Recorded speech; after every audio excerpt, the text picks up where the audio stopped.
From the Fresno nightcrawlers that glide over the landscape atop their stilt-like legs to the mischievous puckwedgies of the Freetown State Forest who enjoy pushing people into quarries for fun.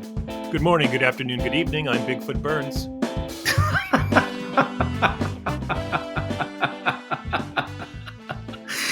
Are you now?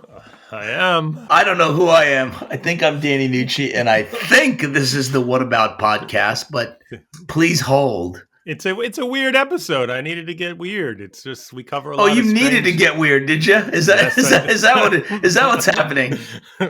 I enjoy this subject. If you couldn't tell, and I'm sure people will hear that as we sit down with J.W. Ocker, who is quite smart when it comes to all things oddities. Informed, extremely informed, and researched and passionate. I mean, you want to talk about somebody's wheelhouse. This is his wheelhouse. And by the way, you know what was awesome was that you were literally at the ready with a question at every turn. It was, I wish the listener could have seen you. You were just like chomping at the bit to ask the next question. It was so funny. Like, what about this? What about that? What about this? I'm starting to think you started this podcast in order to just be able to interview people so that you can get the information that you're thirsty for. That's what I'm thinking. I don't want to give away too much in the interview, but he does say that at one point you can get anything just by telling people you're an author. But you can if you say you have a podcast too. I'm doing this podcast and we'd like to look at this house. Can we go in the backyard? Can we go in their front yard and see if there are any walking pants at night? Oh, you have to look at the pants after this. I mean, I don't even know what you're talking about. I don't even know what you guys were talking about. Just imagine two pairs of white luminescent pants walking through your backyard in the middle of the night. That's pretty spooky. Speaking of spooky, our guest is an Edgar Award-winning author. He's got a new book called The United States of Cryptids. An expert, I would say, a passionate, informed expert on the subject. Without further ado, J.W. Ocker.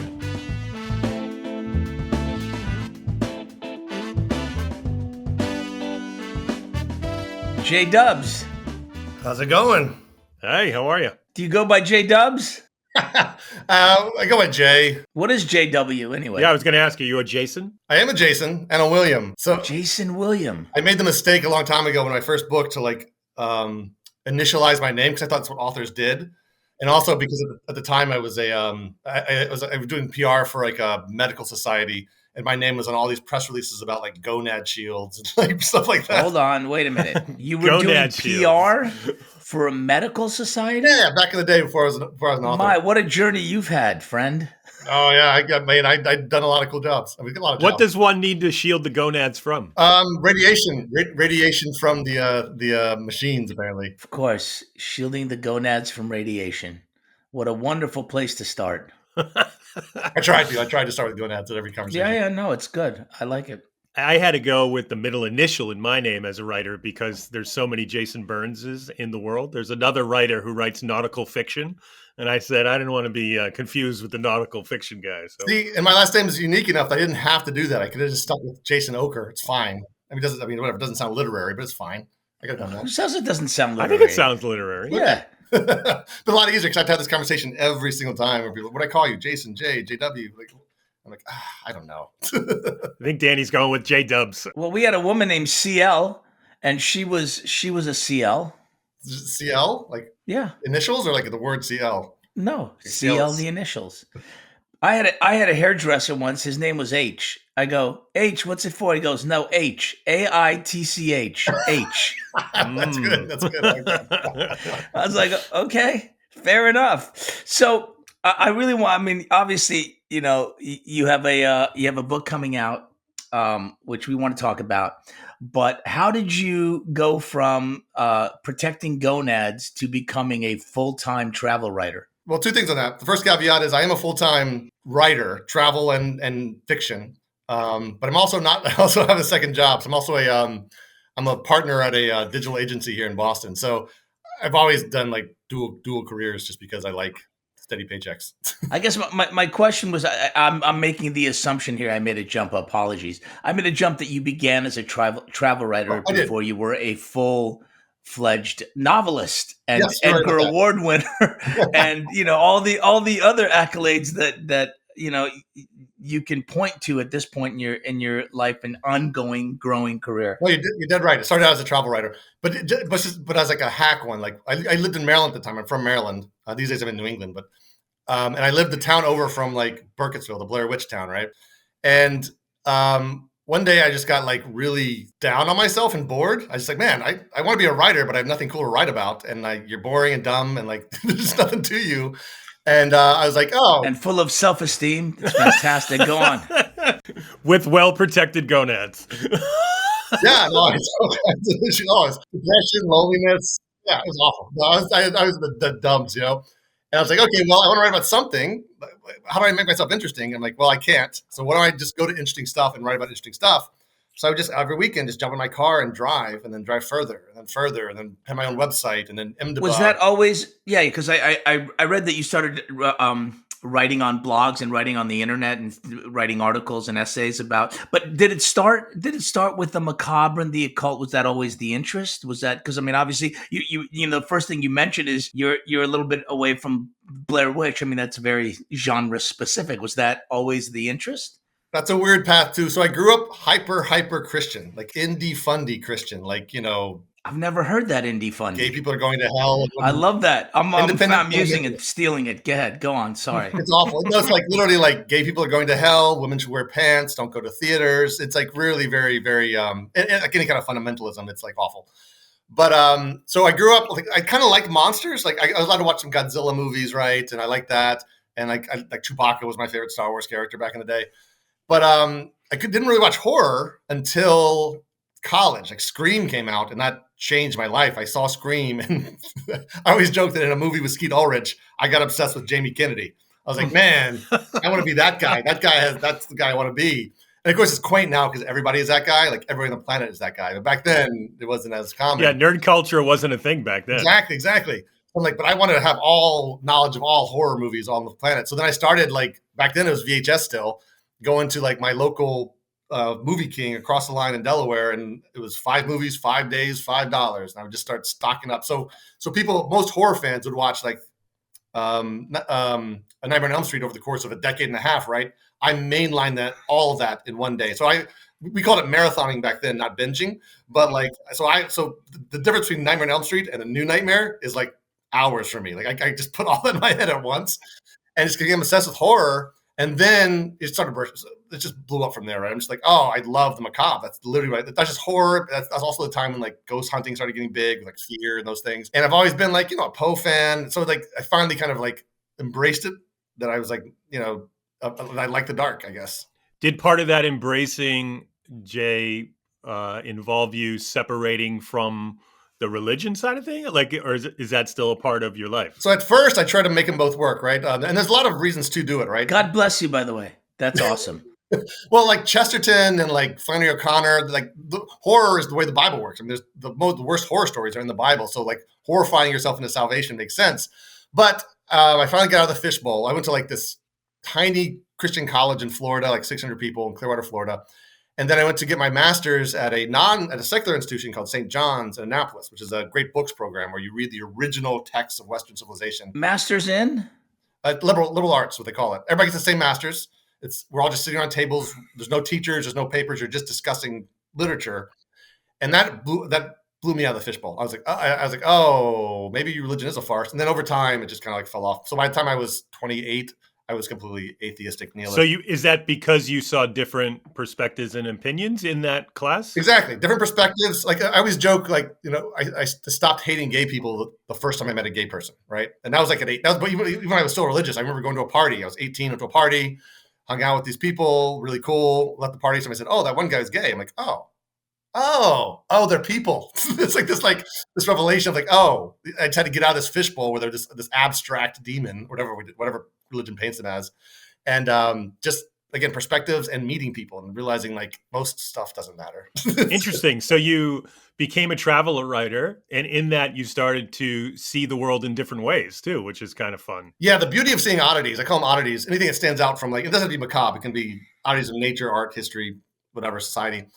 every time you see something, you're like, I didn't know that existed, or I didn't know that could even possibly exist. Like your world gets like an inch wider, right? You're like I went my whole life without knowing that. Like what else am I going my whole life without knowing? It just like so like suddenly the world becomes bigger and more interesting, and like again, it's still nihilistic and cynical, but still the world at least is bigger while you're on it. So yeah, no, it's exactly right. It's perspective changing. Like, But it started from a small perspective, a limited perspective, to something that widened out as you sort of came into being a young man. It kind of makes sense that your thirst for widening your perspective, including going into researching the occult, the macabre, the oddities, as you call it. Um, Makes absolute sense because like I'm not going to be limited, and the fact that it's turned into something where you actually have a talent for describing your own experiences. I mean, that's one of the things I really love uniquely about your website and what you do is it's really just your own experience of it. And now that I'm listening to you going, well, that really makes sense. There's a thirst, there's an interest, and that does translate in what you write. It really does. yeah, I always joke that like Otis is my website. Odd things I've seen. I write the word "I" in my writing more than any other word appears because I have to. Like if I'm doing a project and I can't just be like a third party researcher. It's really boring to me. I think anybody can. Not anybody can do that, but a lot of people could do that. I have to like if I'm not putting my own perspective in it, it's like not unique. Again, it's not that doesn't make it valuable. Doesn't make it valuable. But at least for me, it's like okay, I'm actually doing something that. Yeah, but it makes it interesting and it makes it unique, and and your passion and interest comes through, which is really really cool. Because that's what, and I think that's what brings you back, and you have such varied explorations and travels. I was actually looking at sort of a cryptids list, which we'll get to in a minute, but it's endless. I was looking at where you could go to look at and see things. It's friggin' endless, man. This is your rest of your life, Jay. I know. I wrote the book on it. I'm still learning new ones every day, almost like not that literally, but definitely coming across new ones pretty regularly. But what's cool is like you've discovered your open mind and now you're feeding your open mind, which is sort of like an ongoing journey. Yeah, it's still at the base is just boredom and desperation at the very basis of it. That's still the motivation. But yeah, again, the good, whatever, they're good side effects of it, I guess. Is part of the oddity stuff also you had mentioned being a fiction writer because you're working in quote unquote real life with these things, but they're also fantastical.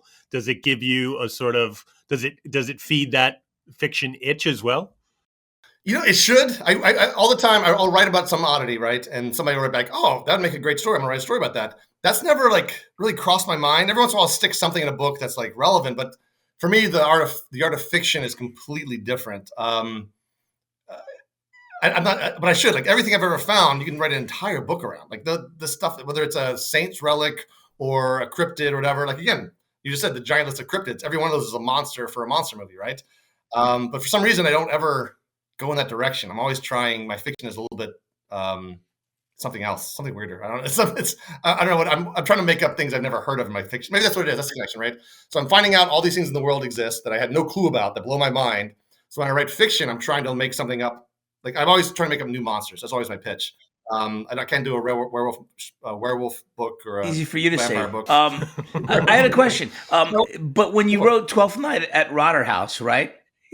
Now hold on. I'm fascinated because you went with a classic haunted house story. I mean, obviously it's more complex and there's different mysteries in it, but at the base of it, what's the book? Oh, it's a haunted house book, basically. Super fair. And here's why. There's three reasons. One is my first adult novel, and I had to do something. Two is that project actually started out as a nonfiction project. I was trying to Of course figure out my it next did. nonfiction project. And I was like, well, what if I stayed at a haunted house for 2 weeks, right? And just do my experience by myself, alone, completely sensory deprivation. And then I realized I had the house picked out. I knew exactly which one I wanted to go to. Was it and in I realized, New England? I mean, obviously, because it was in Massachusetts. you live in a treasure of haunted Yeah. house and macabre, locations. Yeah, that's based on S.K. Pierce House in Gardner, Massachusetts. But then I realized I was like, this is going to be the most boring book I could possibly write. Just me wandering in the dark, freaking myself out, and I don't believe in ghosts either. So that's the other problem with the story, right? I was actually going to ask. I was going to ask you that question, but go on. Sorry, I'm interrupting. The third reason I wrote the book, and this is like very big-headed and didn't fit, completely failed at it, obviously, is I wanted to write the haunted house book that ended haunted house books and be like, listen, it's the same cliches, the same tropes. Houses are houses. There's only 3 ways they can hurt you, and like let's stop doing it. But of course, that didn't. But again, it was just that's why I wrote a trope for sure. That's why I wrote a classic subgenre. There's always stuff that will tighten up a writer's ability to write. What do you know about that it? is?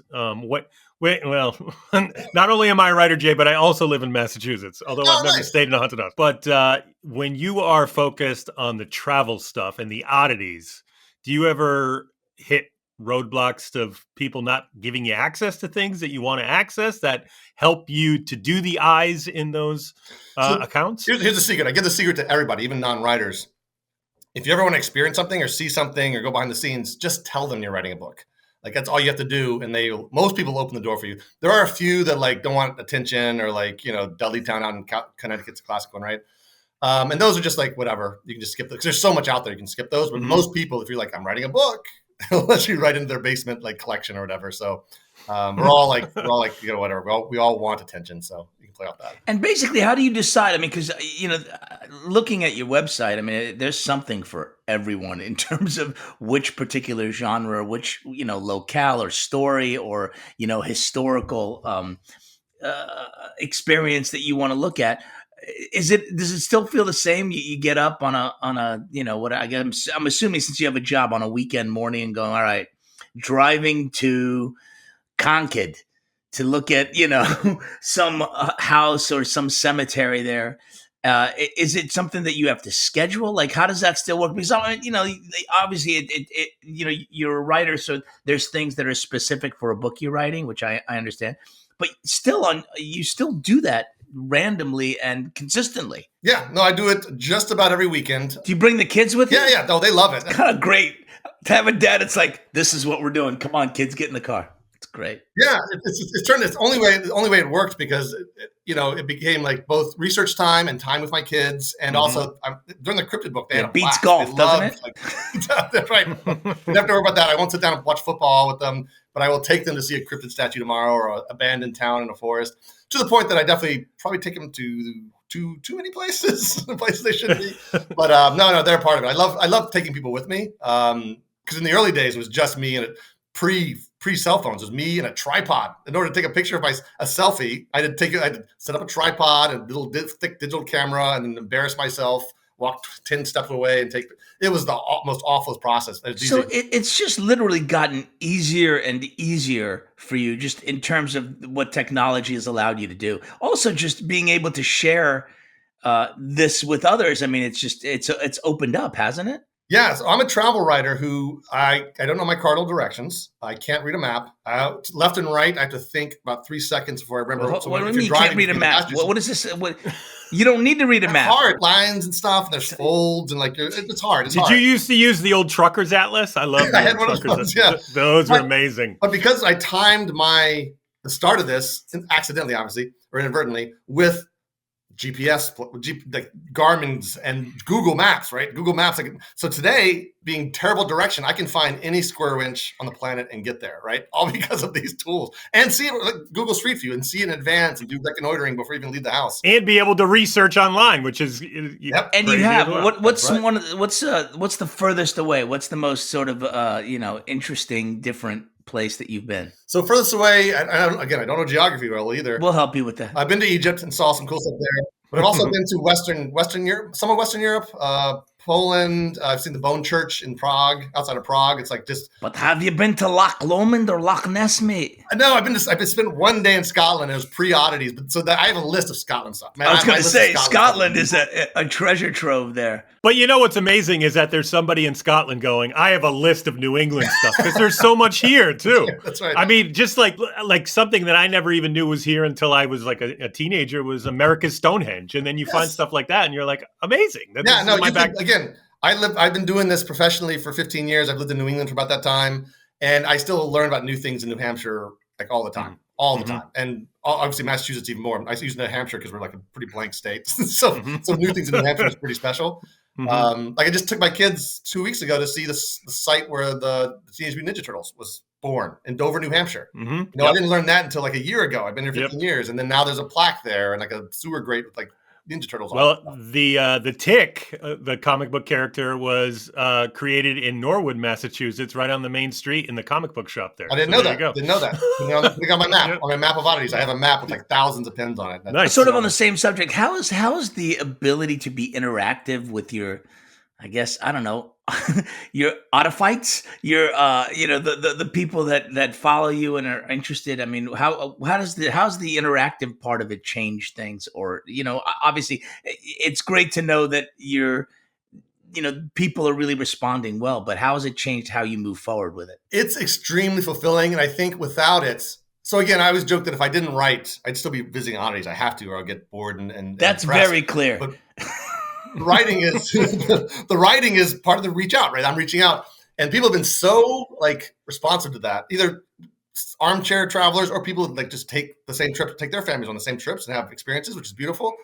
And I'm very approachable, I guess. Like, I guess I write like I talk, and like the way people always describe it is like I'm like sitting on the bar stool next to them. Yeah, you're a dude. Talking, you're like a dude. Yeah. Yeah. So people can reach out to me anytime. I answer everything.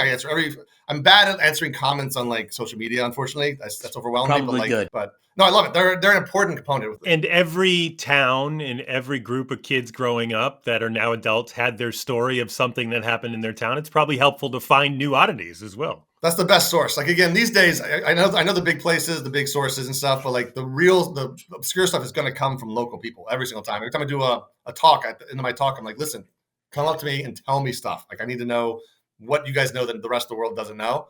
So yeah, that's a massively good source. Has anything really surprised you? I mean, because what I love about your story is, you started off sharing this, and now you're in participation with your audience, which is cool. Has anything what's been the biggest surprise? My favorite one. So somebody sent me an email a decade ago, and it was like, there's supposed to be this tombstone-shaped stone out in the forest in New Hampshire or Massachusetts, I can't remember which one, that marks a site where a guy died. Right on the site, like a tree falls on him, he dies. I'm like, that's cool. It's right in my wheelhouse. I love grave markers. I love death sites. I love all that stuff.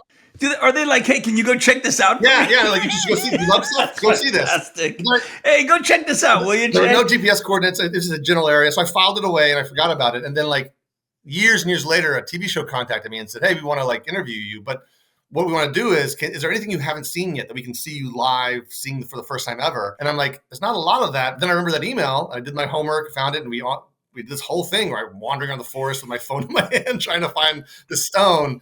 And that, again, I had this amazing experience, all because one random dude 10 years ago sent me an email that, set that up. So that's super valuable.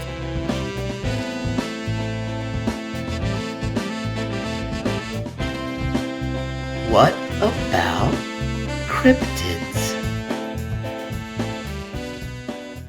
Awesome. Well, let's move into the subject of our special episode here, Jay, which is cryptids. And I did want to start with the idea of staying local.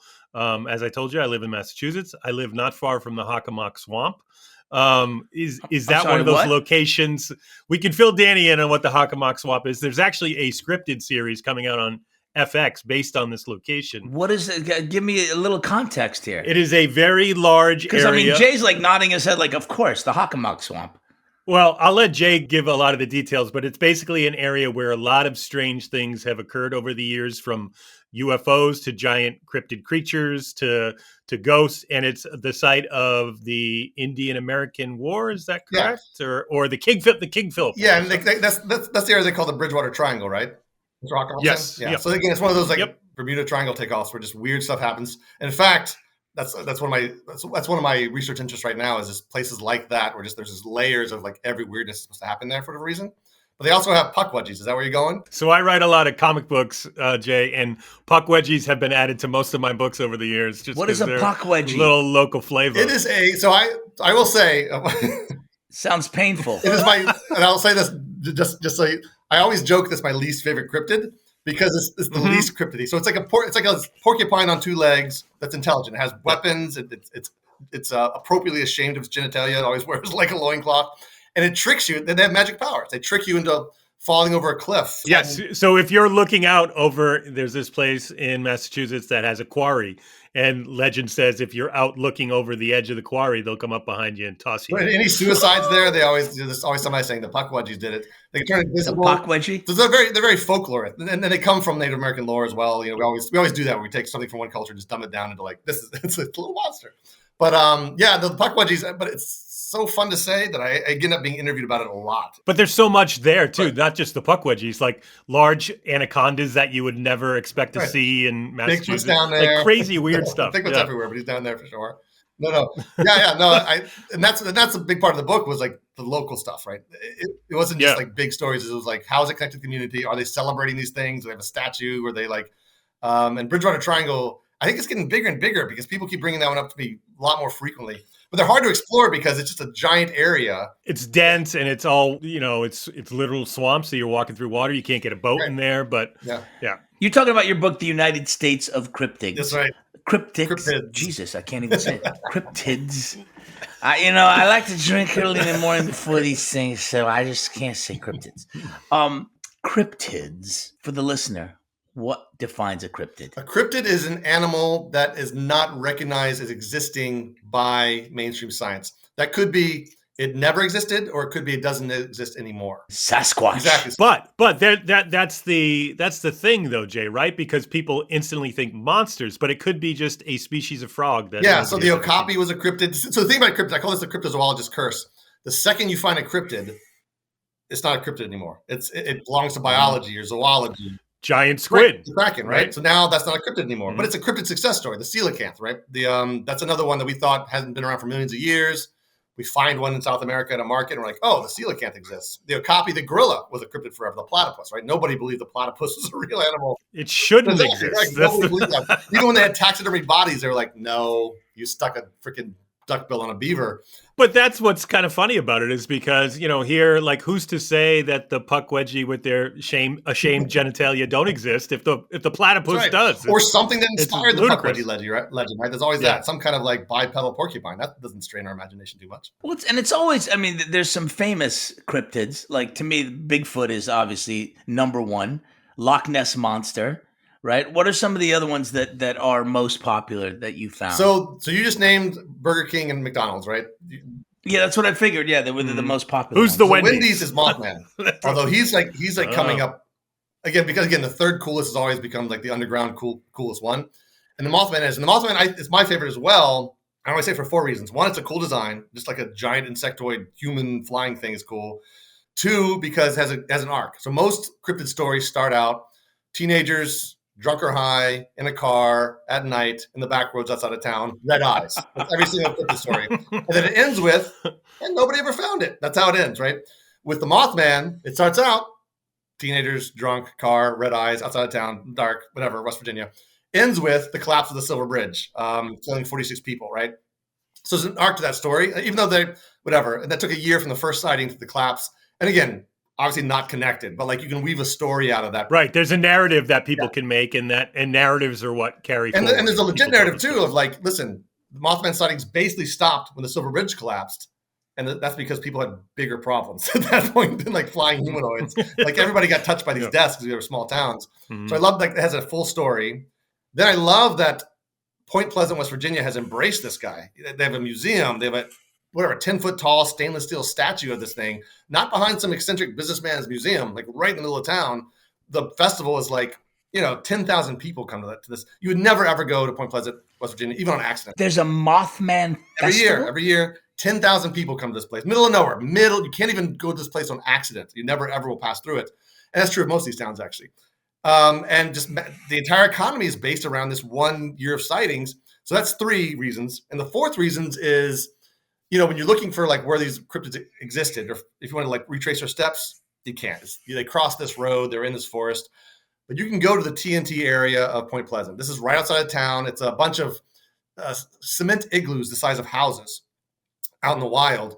These were during World War II. These were munition storage, And then after that ended, they were released by various companies to like dump chemical waste and stuff. But today, you can go to this preserve even at night and explore these massive cavernous igloos. They're graffiti covered. They're like scary and really feel like the Mothman could pop up at any time. Well, maybe people are seeing the Mothman because they're hanging out in places that used to store toxic waste. So you get that immersive experience of this is what it was like back then, of like, the Mothman popped up here regularly. So you can have that immersive experience. Those 4 reasons I think the Mothman is even cooler than Bigfoot. Well, and researching this book, I mean, I'm sure you came across a lot of the origin stories of these cryptids. I mean, what is there a common theme to them? I mean, besides teenagers being drunk and high, coming up with stories. I mean, obviously that's common. There's 2, right? One is Native American lore, right? We steal from that lore, like we pilfer that place, pilfer those people like crazy, right? They have very complex ideas and beliefs, and we just turn it into like a monster in the woods. We dumb it down. But the other thing is, the golden age of cryptids was like the 50s to the 70s. And they're always rural cryptids. There's a few urban cryptids, crocodiles in the sewers of New York and then the Nain Rouge in Detroit. But it's crocodiles in the sewers. Yeah, exactly, right? But really, most of them are rural because of a few reasons. One is they need habitat to disappear in, right? They have to disappear. And 2, it happened in the 50s or 70s because everybody had to be bored enough that if somebody heard of a creature, everybody gets off their couch, gets their guns, jumps in their trucks, and goes and chases them, or throws a party, or does something. These days, we hear about them all the time, and we just scroll to the next TikTok, right? So that's really the origin of them all.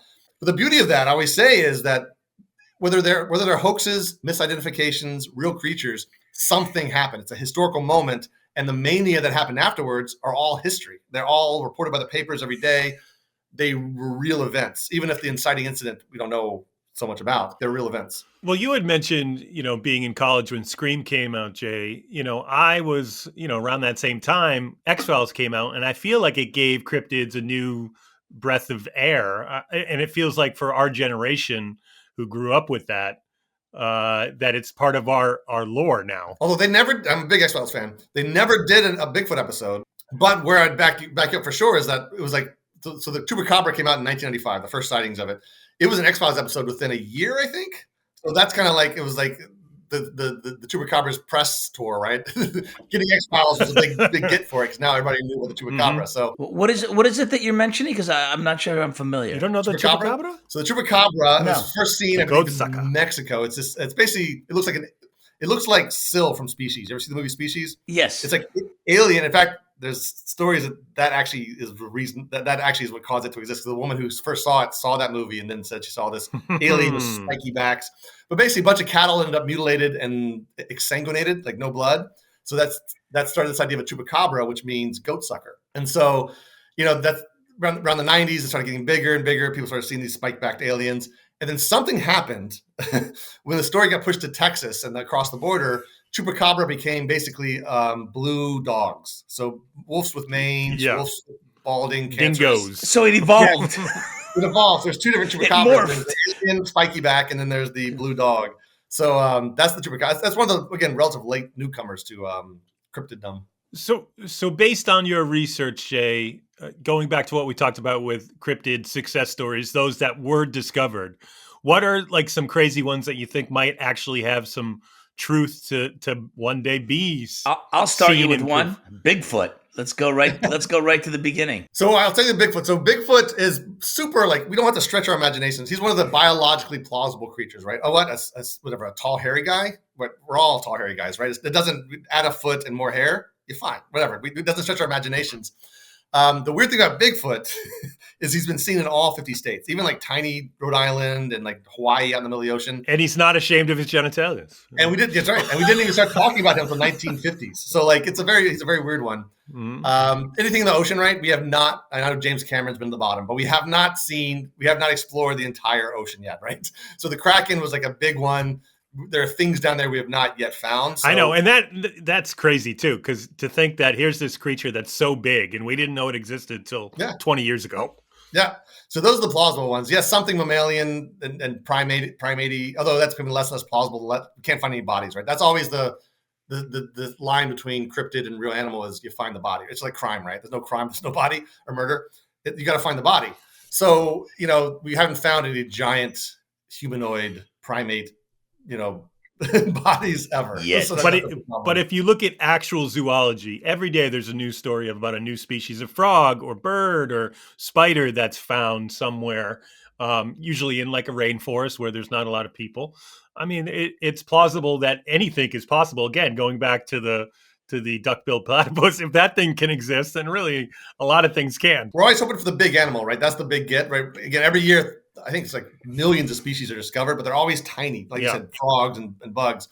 But we're always looking for that one big. We want the Tasmanian wolf. That's Mhm. that's a real plausible one that existed up until even we have video evidence of it. So it existed all the way to video cameras, but now it's not around anymore. But we're still hoping that it's still out So there. an animal that's extinct and is still said to be seen, like if somebody saw a dodo, that would be considered a cryptid? Yep. Oh, There's interesting. sightings of like the brontosaurus in Molokembe out in Africa or Mhm. whatever. If a thunderbird ends up being a pterodactyl, that's a cryptid. But again, the second we validate it, it's not a cryptid Mhm. anymore. But yeah, Mhm. those anything outside of time or place, even finding an African or an American lion, right, a maned lion, Mhm. and so they used to exist here. I think I might be getting this wrong, but they used to exist here back in the fossil record. Not anymore, but something as simple as a big cat in the wrong place is a cryptid, right? Like you said, giant boa constrictors in I like the Massachusetts. birds. Can you talk a little bit about the birds? There's some interesting cryptid birds. Yeah, so Thunderbird's a classic one, right? It's another Native American story that we've turned into giant, Rodan or whatever it is. The best story there is the one in Illinois where like a 9-year-old boy was like attacked by two giant condor-like creatures that and almost lifted him into the air until his mother fought him off. That's our classic, like something big enough to lift up a child is in the air. That's a good one. The snallygaster of Western Maryland is one of my favorite cryptids. Snallygaster? Boy, does that sound like a made-up name. It is the best. No, the best thing about this book was the name: Snallygaster, Snarly Yow, Puckwudgie, Bat Squatch. It's the best words on the planet. It sounds The like snarly- just drunken Bostonians making up shit. Is That's what right, it sounds that's right, like. that's right. So the snallygaster looks like a cross between a chicken and a dragon with an octopus hanging out of its mouth. It has tentacles coming out of its beak. It's just this dragon-like, almost like New Jersey or Jersey Devil type creature that flies through Western Maryland and attacks people. Although, and this is the story of some cryptids, a lot of times they were used to like scare black people from voting. It's like a dark history to cryptids as well, of like, again, using the boogeyman to like stop people from being human.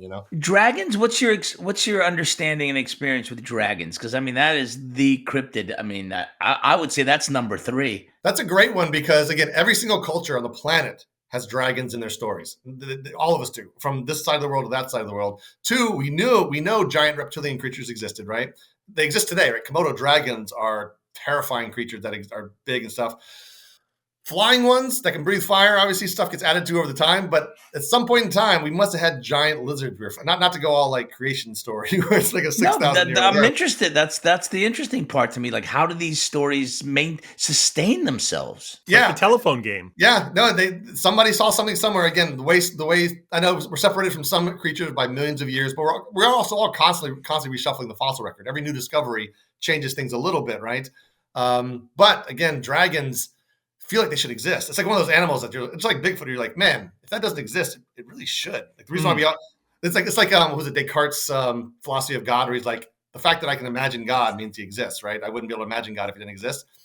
Bigfoot. We're imagining Bigfoot because he feels like he should exist. Dragons should exist. These things should be here. So they're giant lizards. It is interesting that when we grew up, our generation, dinosaurs were very lizard-like with dark green skin and everything. And now the science suggests that they were colorful and had feathers and all this kind of stuff. So the science changes over time, and what we can perceive ends up becoming something different. Which is super interesting, right? When you like look at like we're turning most lake monsters into plesiosaurs for a while there, right? Even Nessie, right? Mm-hmm. And now you're like, oh, maybe they didn't look like that. So what are we seeing? Like it's again, even Loch Ness Monster. The story there is King Kong influenced that sighting because we didn't have Loch Ness Monster until the year King Kong came out. Because King Kong started out the opening scenes of the original King Kong on Skull Island is like swimming around brontosauruses and crossing the roads and stuff. It's very, very.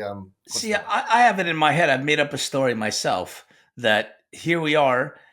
Loch Ness Monster is a centuries old Scottish tale, and you're telling me that's not the case. No. So before 1931 or 33, whatever year it was, there was no monster. There's like some Kelpie lore, some basic Scottish lore around the loch.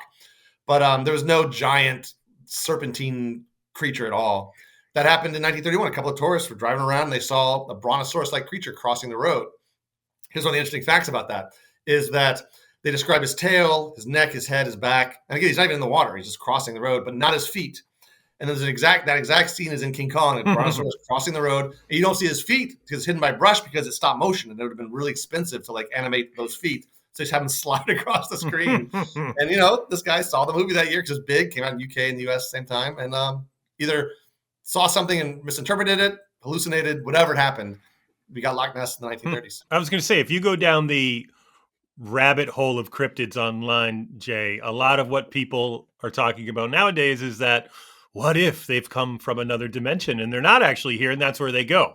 Have you done any research on that? Yeah, I have. And I have a whole theory about that. You guys hold on. That was just so great. You didn't take a second, man. You're like, oh, yeah, no, of course. Yeah, of course. Other dimensions. Yeah, cryptids there. Yeah, no problem. I got you. There's a name for that escapes me. I think John Keel invented it. But what I think is, so you guys know about Occam's razor, right? And I always mess this up. It's basically simplest explanation.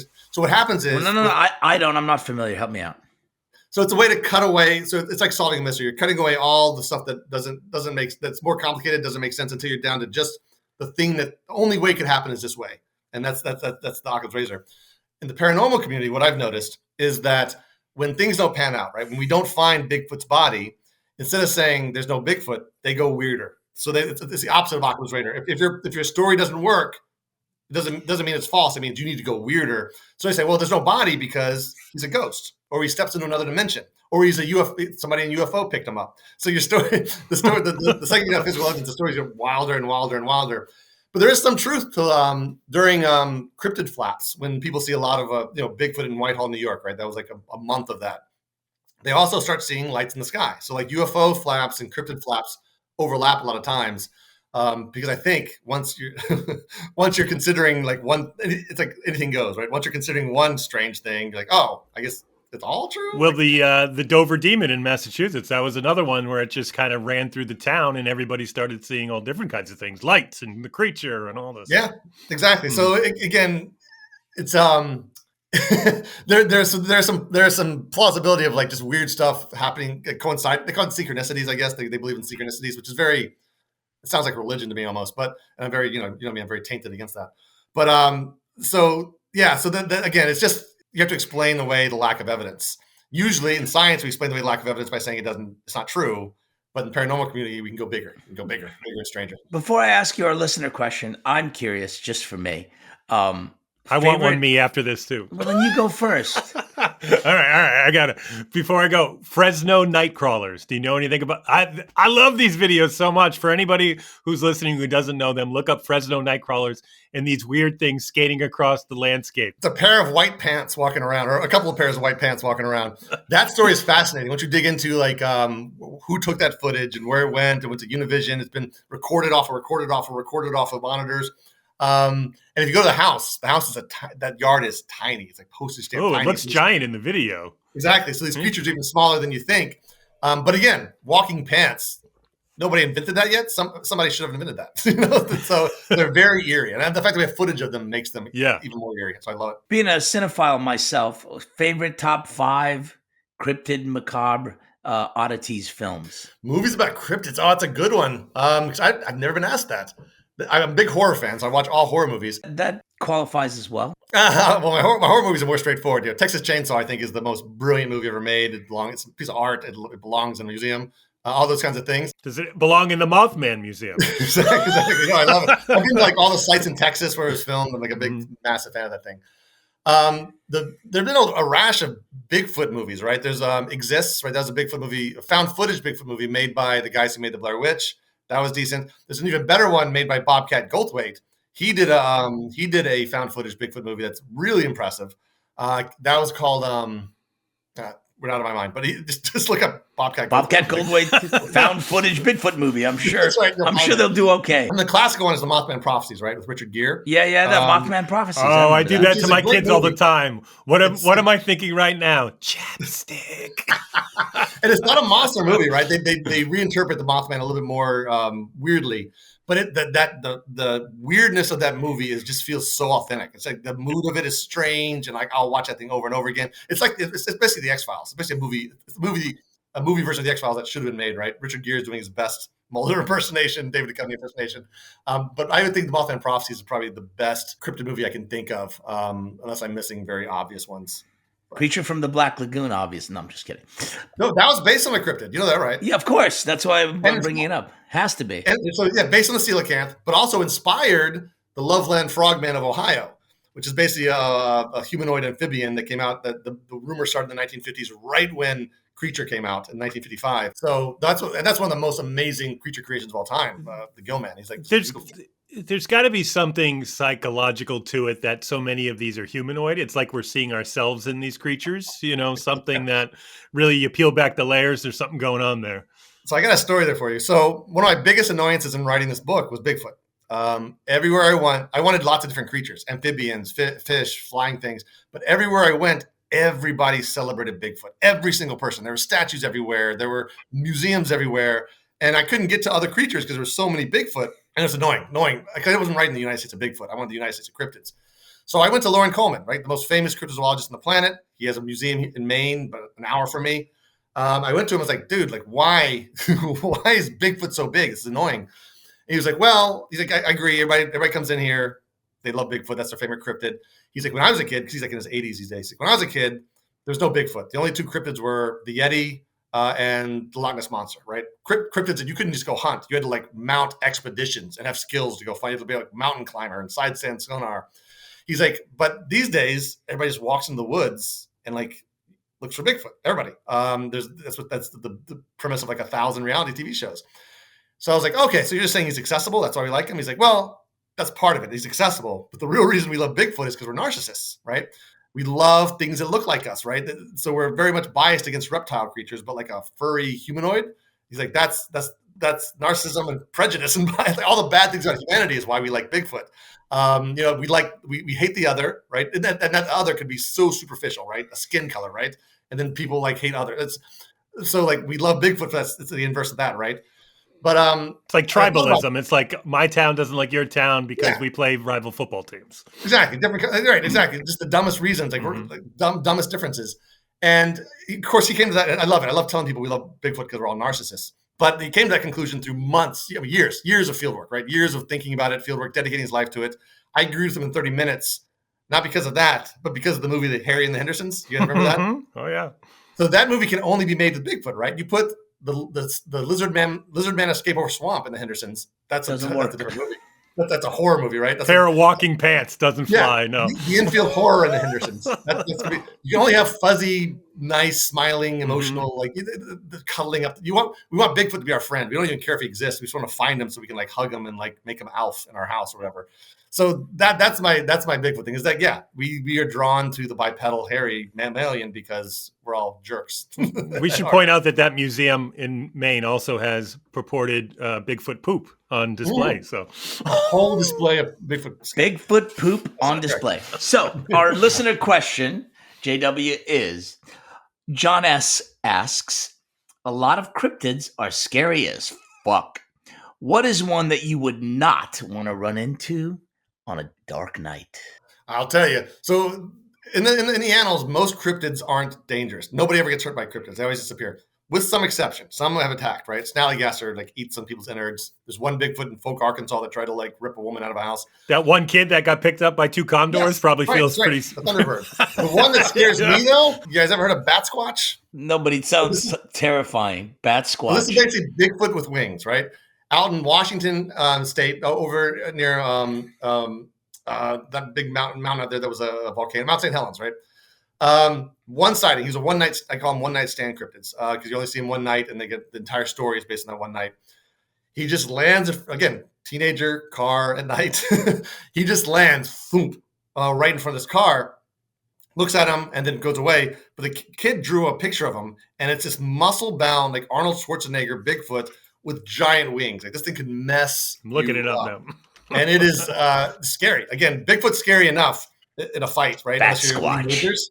But like, put wings on that thing, and you're like, it's unstoppable. Yeah, jeepers. Yeah. No, thank you.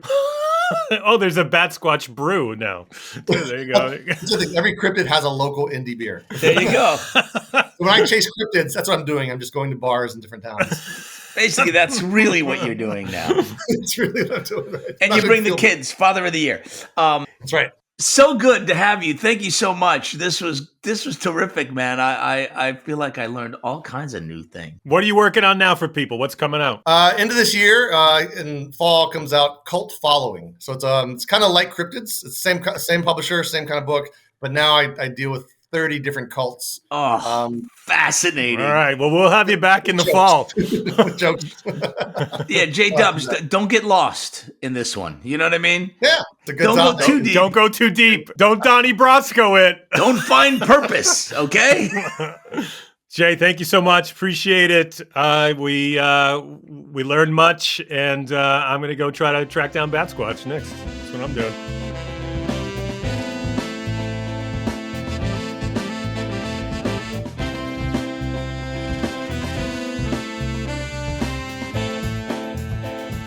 Wow. I'm kind of freaked out and interested. I didn't get through. I wanted to go through my lists of creatures. There's this wonderful list of creatures and also where they're supposed to be found.